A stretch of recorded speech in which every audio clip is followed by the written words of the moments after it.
Good afternoon students. जैसा कि हमने इसके पहले जलोढ़ मृदा के बारे में पढ़ा था, इसके पहले वाले टॉपिक में जलोढ़ मृदा के बारे में पढ़ा। इसके अलावा मृदाओं का वर्गीकरण किस तरह से किया गया था। आज आपका नया टॉपिक शुरू हो रहा है, काली मृदा। बुरा है कि इन मृदाओं का रंग काला है और इन्हें रेंगर मृदाएं भी कहा जाता है। यानी ये जो मिट्टी जो है वो काली रंग की है और इसका एक दूसरा नाम है रेगर। बुरा है कि काली मृदा कपास की खेती के लिए अच्छी मानी जाती है और काली कपास मृदा के नाम से भी जाना जाता है। यह माना जाता है कि जलवायु और जनक सेल ने काली मृदा के बनने में महत्वपूर्ण योगदान दिया है। काली मृदा के जो निर्माण होता है उसके लिए दो चीज़ काफ़ी उत्तरदायी है, एक जलवायु और दूसरा जनक सेल। जलोढ़ मृदा में मैंने आपको जनक सेल और संस्तर सेल के बारे में बताया था, जिसके द्वारा जलोढ़ मृदा का निर्माण होता है। मृदा के बनने में महत्वपूर्ण योगदान दिया है। इस प्रकार की मृदाएं दक्कन पठार क्षेत्र के उत्तर पश्चिमी भागों में पाई जाती है। काली मृदा जो है वो आपका दक्कन पठार की जो पश्चिमी क्षेत्र जो उत्तर पश्चिमी भाग जो है वहाँ पे ये मिट्टी जो है पाई जाती है और इसे काली कपास मृदा, क्योंकि इस पे कपास की खेती ज़्यादा की जाती है, इस तरह की मिट्टी पे कही जाती है। बुरा है कि जनक सेल से बनी पाई जाती है और लावा जनक सेल से बनी हुई है। लावा और जनक सेल से बनी हुई बता रहा है आपका ये, ठीक है। ये मृदाएं महाराष्ट्र, सौराष्ट्र, मालवा, मध्य प्रदेश और छत्तीसगढ़ के पठार पे पाई जाती है और दक्षिण पूर्वी दिशा में गोदावरी और कृष्णा नदी की घाटियों तक फैली हुई है। इसका विस्तार बता रहा है आपका, ठीक है। एक चीज़ इसमें इंपॉर्टेंट चीज़ बता रहा है आपका कि ये मृदा जो है वो दक्कन पठार के उत्तर पश्चिमी भागों में पाई जाती है और लावा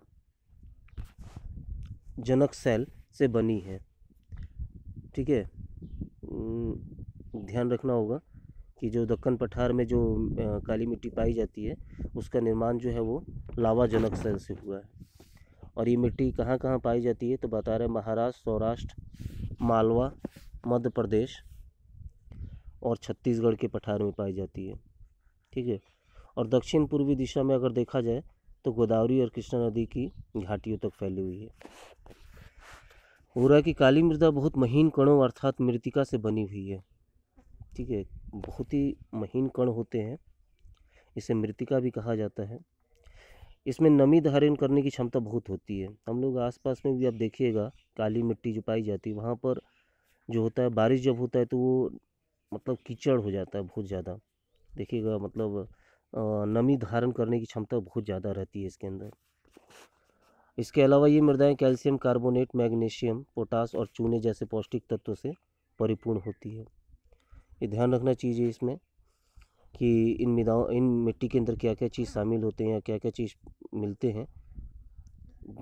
तो इन मृदाओं के अंदर कैल्शियम कार्बोनेट्स, मैग्नीशियम, पोटास और चूने जो हैं वो तत्व जो होते हैं वो मिले रहते हैं, परंतु इनमें फास्फोरस की मात्रा कम होती है, जबकि जलोढ़ मृदा में फास्फोरस की मात्रा होती है। हो रहा है कि गर्म और शुष्क मौसम में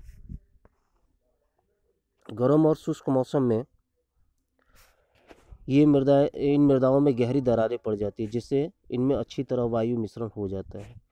गीली होने पर ये मृदाएं चिपचिपी हो जाती है और इनको जोतना मुश्किल हो जाता है। इसलिए इसकी जोताई मानसून प्रारंभ होने से पहले की बौछार से ही शुरू कर दी जाती है। बुरा है कि जब मौसम सूखा रहता है तो उस समय इसके अंदर बड़ी बड़ी दरारें पड़ जाती है और दरार पड़ने के कारण जो होता है हवा जो है आसानी से इसके अंदर मिल जाती है।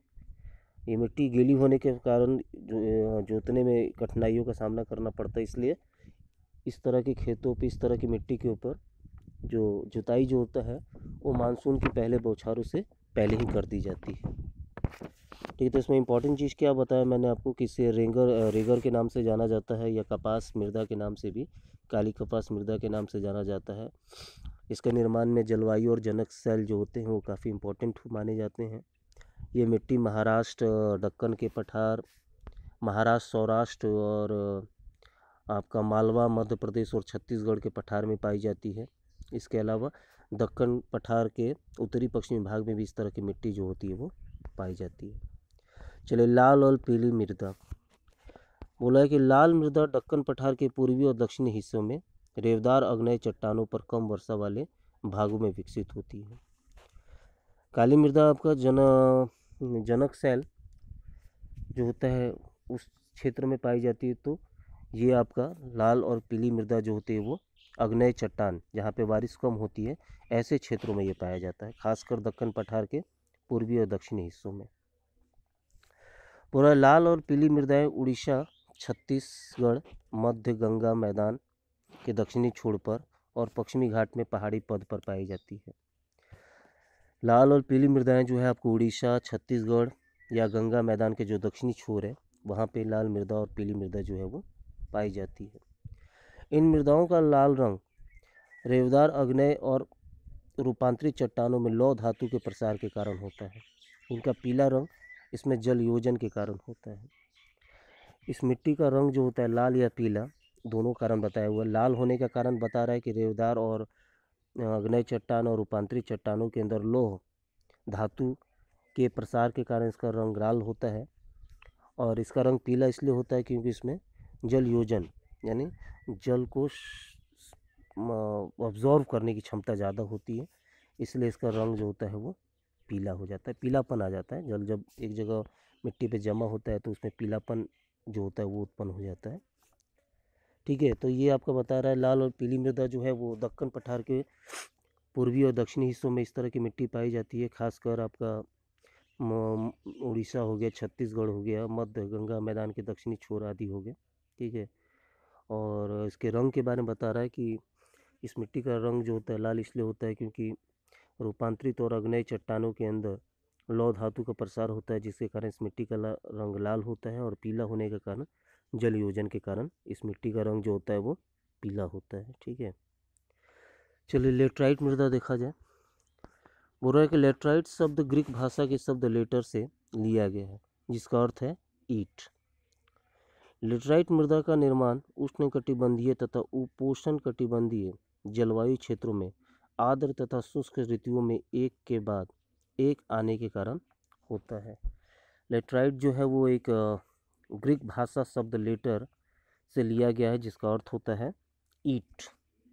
बोल रहा है कि लेटराइट मृदा का निर्माण जो है वो उष्णकटिबंधीय तथा उपोष्णकटिबंधीय जलवायु क्षेत्र जो होता है, उष्णकटिबंधीय तथा उपोष्णकटिबंधीय जो क्षेत्र होते हैं उसमें आर्द्र तथा शुष्क ऋतुओं के एक के बाद एक आने के कारण होता है।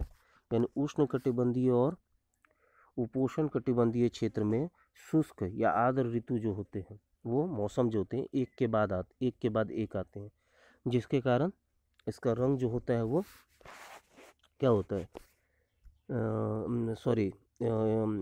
ऋतु एक के बाद एक आने के कारण जो होता है इस तरह की मिट्टी का निर्माण होता है। यानी इस मिट्टी का निर्माण उष्णकटिबंधीय और उपोष्णकटिबंधीय क्षेत्रों के अंदर जो आर्द्र और शुष्क ऋतु जो होते हैं वो एक के बाद एक आते हैं, आने के कारण इस मिट्टी का निर्माण होता है।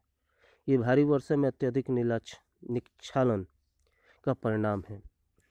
बोल रहा है कि यहाँ भारी वर्षा में अत्यधिक निक्षालन, जिसे लीचिंग्स कहते हैं हिंदी में, इंग्लिश में, घुलकर बह जाना, या निक्षालन मतलब घुलकर बह जाना, यानी बारिश होने से पानी के साथ ये मिट्टी जो होती है घुल जाती है और बह जाती है। तो बोल रहा है कि लेटराइट मृदा उच्च तापमान और अत्यधिक वर्षा वाले क्षेत्रों में विकसित होती है। ठीक है, बोल रहा है लेटराइट मृदा अधिकतर गहरी तथा अम्लीय होती है, बहुत ज़्यादा गहरी और अम्लीय। आप लोग साइंस का ये चीज़ है अम्ल, ठीक है, अम्लीय होना, pH ग्रेटर देन 6.0 बता रहा है आपका। इसमें समानता पौधे के पोषक तत्व की कमी होती है। यह अधिकतर दक्षिणी राज्य महाराष्ट्र के पश्चिमी घाट क्षेत्रों, उड़ीसा, पश्चिम बंगाल के कुछ भागों तथा उत्तर पूर्वी प्रदेशों में पाई जाती है। इस तरह की मिट्टी जो है वो आपको महाराष्ट्र के पश्चिमी घाट क्षेत्रों में, उड़ीसा में, पश्चिम बंगाल आदि भागों में इस तरह की मिट्टी जो होती पाई जाती है। और इसमें पौधे के पोषक तत्व जो होते हैं वो काफ़ी कम होते हैं, क्योंकि अम्लीय होता है, इसलिए इसमें पोषक तत्व जो होते हैं, जो पौधों की ज़रूरत होती है, जिससे पौधों का विकास होता है, वो थोड़ी कमी होती है। हो रहा है कि जहाँ इस मिट्टी में पर्णपाती और सदाबहार वन मिलते हैं, कहाँ बोल रहा है आपका, ये अधिकतर दक्षिणी राज्यों, महाराष्ट्र के पश्चिमी घाट क्षेत्रों, उड़ीसा, पश्चिम बंगाल के कुछ भागों तथा उत्तर पूर्वी प्रदेशों में पाई जाती है। जहाँ इस मिट्टी में पर्णपाती और सदाबहार वन मिलते हैं, वहाँ इसमें ह्यूमस पर्याप्त रूप में पाया जाता है। जहाँ भी इस तरह की मिट्टी पर अगर आपको पर्णपाती वन या सदाबहार वन अगर दिखाई देते हैं इस तरह की मिट्टी में, लेटराइट मृदा में, तो आप समझ लीजिए कि उस मिट्टी के अंदर ह्यूमस जो है पर्याप्त मात्रा में उपलब्ध है। लेकिन विरल वनस्पति और अर्ध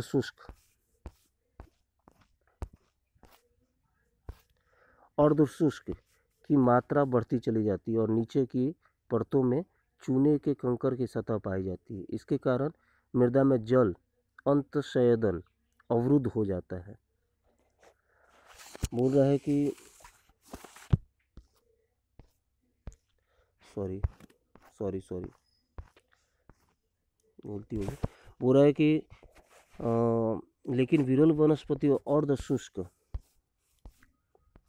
पर्यावरण में इसमें ह्यूमस की मात्रा कम पाई जाती है। यानी अर्ध शुष्क जो क्षेत्र होता है वहाँ पर जो है वो ह्यूमस की मात्रा जो होती है वो थोड़ी कम पाई जाती है। स्थलारूपों पर उनकी स्थिति के अनुसार उनमें अपरदन तथा भूमि निम्नीकरण की संभावना ज़्यादा होती है। मृदा संरक्षण की उचित तकनीक अपनाकर इन मृदाओं पर कर्नाटक, केरल और तमिलनाडु में चाय और काफ़ी उगाई जाती है। लेटराइट मृदा जो है, यानी अगर आप देखेंगे विरल या शुष्क क्षेत्रों के अंदर इसमें जिसमें ह्यूमस की मात्रा कम होती है, वहाँ पर अब मृदा अपरदन की समस्या ज़्यादा होती है। अगर हम लोग वहाँ पे भूमि निम्नीकरण, अगर वहाँ पे मृदा संरक्षण का उपाय करें तो वहाँ पर इन मिट्टी को कटने से या इस मृदा अपरदन को रोक सकते हैं, और रुका भी गया है। जैसे तमिलनाडु में, केरल में, कर्नाटक में इन मृदाओं को, इन मृदा अपरदन को रोक कर वहाँ पर चाय, कॉफ़ी या और भी दूसरी चीज़ जो है वो फसल जो है बोए जाते हैं। तमिलनाडु, आंध्र प्रदेश और केरल की लाल लेटराइट मृदाएं काजू की फसल के लिए अत्यधिक उपयुक्त हैं। तो मैंने आपको बताया लेटराइट मृदा जो है वो ग्रीक भाषा लेटर से लिया गया है, जिसका अर्थ होता है ईट। ठीक है। इसके अलावा मैंने आपको बताया कि इसका निर्माण जो है वो आपका उष्णकटिबंधीय और उपोष्ण कटिबंधीय जो क्षेत्र हैं उसमें आर्द्र और शुष्क क्षेत्र, जो मौसम जो एक के बाद एक आने के कारण इस मिट्टी का निर्माण होता है। अधिक बारिश होने के कारण मिट्टी जो है घुल कर बह जाती है, इसलिए यहाँ पे मृदा अपरदन की प्रक्रिया जो है वो ज़्यादा होती है इस मिट्टी पर। परंतु कुछ और इसके अलावा इस मिट्टी के अंदर जो होता है आप देखेंगे सदाबहार वन या और भी दूसरे वन, जहाँ पे इस तरह की मिट्टी पे सदाबहार, पश्चिम बंगाल में आपको सदाबहार वन दिखाई देंगे, क्योंकि उसमें मिट्टी में ह्यूमस की मात्रा जो होती है वो ज़्यादा होती है। इसके अलावा इसमें इस मिट्टी के अंदर आपको पोषक तत्व जो होते हैं पौधे के वो थोड़े कम पाए जाते हैं। ठीक है। चलिए मरुस्थलीय मृदा देखा जाए। हो रहा है कि मरुस्थलीय मृदाओं का रंग लाल और भूरा होता है। ये मृदाएं आमतौर पर रेतीले और लवणीय होती है। मरुस्थलीय जो माने मरुस्थल में पाए जाने वाली जो मिट्टी होती है उसका रंग या तो लाल होता है या भूरा होता है। और ये आमतौर पर देखा जाए तो ये मिट्टी या तो रेतीली होती है या लवणीय होती है। कुछ क्षेत्रों में नमक की मात्रा इतना अधिक है कि झीलों से जल वाष्पीकृत करके खाने का नमक भी बनाया जाता है। बोल रहा है कि कुछ ऐसे क्षेत्र हैं जहाँ पे लवणीय जो होती है की मात्रा बहुत ज़्यादा होती है, और ऐसे क्षेत्रों में अगर हम लोग झील में जल वाष्पीकृत करके जो है नमक जो है वो बना सकते हैं। शुष्क जलवायु और उच्च तापमान के कारण जल वाष्प दर अधिक होता है। यहाँ पे मौसम जो होता है, जलवायु जो होती है वो शुष्क होती है, तापमान काफ़ी ज़्यादा ऊंचा होता है, इसलिए जल वाष्पीकरण की प्रक्रिया जो होती है वो ज़्यादा होती है और मृदाओं में ह्यूमस और नमी की मात्रा कम होती है। मृदा की सतह के नीचे कैल्शियम की मात्रा बढ़ती चली जाती है और नीचे की परतों में चूने के कंकड़ की सतह जो होती है वो पाई जाती है। जैसे जैसे आप नीचे जाएंगे आप देखेंगे कि नीचे की जो परत होती है वहाँ पे आपको चूने के कंकड़ की सतह पाई जाती है। इसके कारण मृदा में जल अंतःसंवेदन अवरुद्ध हो जाता है, यानी पानी जो होता है वो नीचे की ओर नहीं जा पाता है। इस मृदाओं को सही तरीके से सिंचित करके कृषि योग्य बनाया जा सकता है, जैसा कि पश्चिमी राजस्थान में हो रहा है। चलिए नेक्स्ट टॉपिक आपका वन मृदा है। तो मैंने मरुस्थलीय मृदा के बारे में बताया कि इसका रंग जो होता है लाल और भूरा होता है। ये मृदाएं जो है आमतौर पर रेतीली और लवणीय होती है, ठीक है। और कुछ क्षेत्रों में अगर देखा जाए तो नमक की मात्रा बहुत ज़्यादा होती है कि हम लोग झील के अंदर वाष्पीकृत जल वाष्पीकृत करके खाना का इस्तेमाल में लाया जाने वाला नमक जो है वो बना सकते हैं। यहाँ क्यों ऐसा इसलिए होता है क्योंकि यहाँ के मौसम जो होता है इसका तापमान जो होता है काफ़ी उच्च होता है, ज़्यादा होता है और जलवायु जो होती है वो शुष्क होती है, इसलिए जल वाष्पीकरण की प्रक्रिया यहाँ पर ज़्यादा होती है। चलिए वन मृदाएँ। ये मृदाएँ आमतौर पर पहाड़ी और पर्वतीय क्षेत्रों में पाई जाती हैं और जहाँ पर्याप्त वर्षा वन उपलब्ध होता है। इन मृदाओं के गठन में पर्वतीय पर्यावरण के अनुसार बदलाव आता रहता है। इस तरह की मिट्टी जो होती है या तो पहाड़ी क्षेत्र में या पर्वतीय क्षेत्रों में पाई जाती है, जहाँ पे बहुत ज़्यादा वर्षा होती है। और इस तरह इन क्षेत्रों के अंदर मृदा का जो गठन होता है, मृदा का बनावट जो होता है, उस पर पर्यावरणीय जो पर्वतीय पर्यावरण का प्रभाव जो होता है वो ज़्यादा होता है और उसके अनुसार मिट्टी का रूप जो होता है वो बदलते रहता है। नदी घाटियों में ये मृदाएं दामोट और सिलटदार होती है, परंतु ऊपरी ढालों पर इनका गठन मोटे कणों का होता है। अगर आप नदी घाटी की ओर जाएंगे तो ये मिट्टी जो होती है वो काफ़ी ज़्यादा चिकनी होती है, मगर जैसे जैसे आप ऊपर की ओर जाएंगे तो ये कण मोटे होते चले जाते हैं। हिमालय के हिमाच्छादित क्षेत्रों में इन मृदाओं का बहुत अपर्दन होता है। हिमांशित बता रहा है आपका, यानी स्नो एरियाज जहाँ पे बर्फ़ जमी होती है, उस तरह उन क्षेत्रों के अंदर मिट्टी का कटाव जो होता है वो ज़्यादा होता है और ये अधिशिल्क तथा ह्यूमस रहित होती है, यानी इसमें एसिडिक्स, ये आपका साइंस का वर्ड है एसिडिक्स। एसिड तथा ह्यूमस जो होती है वो इस मिट्टी के अंदर शामिल रहती है। नदी घाटियों के निचले क्षेत्रों विशेषकर नदी सोपानों और जलोढ़ पंखों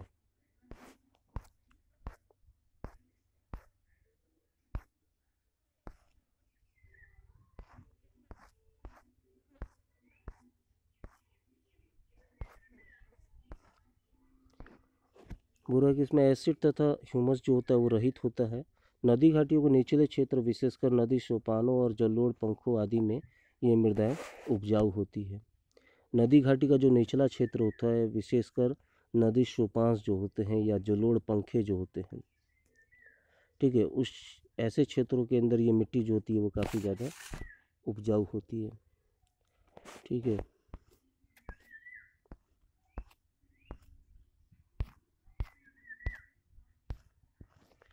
चलिए मृदा अपरदन और संरक्षण।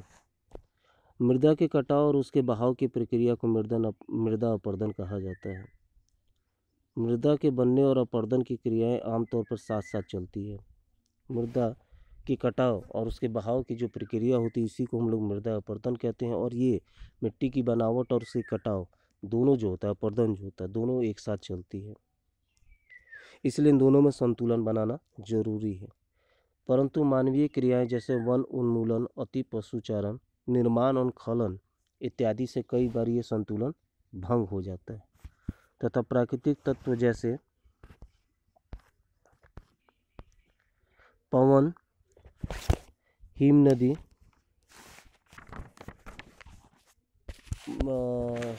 जैसे पवन हो गया, हिम नदी हो गया, जल मृदा बोल रहा है कि पवन, हिम नदी और जल मृदा अपरदन करते हैं हवा के कारण या हिम नदी के कारण या जल के कारण जो होता है मिट्टी का कटाव होता है। बहता जल मृत्तिका युक्त मृदाओं को काटते हुए गहरी वहिकाएं बनाता है, जिन्हें अवनलिकाएं कहते हैं। ऐसी भूमि जोतने योग्य नहीं रहती है और इसे उत्खात भूमि कहते हैं। बोल रहा है कि पवन के कारण, हवा के कारण, हिम नदी के कारण और जल के कारण मिट्टी का कटाव होता है। और बहता जल जो होता है, ये बहता जल जो होता है मिट्टी को काटते हैं और इससे अवनालिका जो होता है उसका निर्माण होता है। जैसे यहाँ पे देखिए, आप फोटो दे भी रहा होगा, ये देखिए यहाँ पे मिट्टी जो है दिख रहा है आपको, यहाँ से मिट्टी काटते हुए निकल रहा है, तो गहरी जैसे घाटी दरार टाइप का वो आपका फटते चला जाता है, जिसे अवनालिका अपर्दन कहते हैं। ऐसे भूमि जोतने योग्य नहीं रहती है और इसे उत्खात भूमि कहते हैं। यानी ऐसी भूमि जो जोतने योग्य ना हो उसे हम लोग उत्खात भूमि कहते हैं। चंबल बेसिन में ऐसी भूमि को खड्ड भूमि कहा जाता है। अगर हम लोग चंबल घाटी में अगर देखें तो इस तरह की भूमि जिसे जोता ना जैसे, या जिसे अवनालिका अपर्दन वहाँ होता हो, ऐसे क्षेत्रों को हम लोग चंबल घाटी में खड्ड कहते हैं। कई बार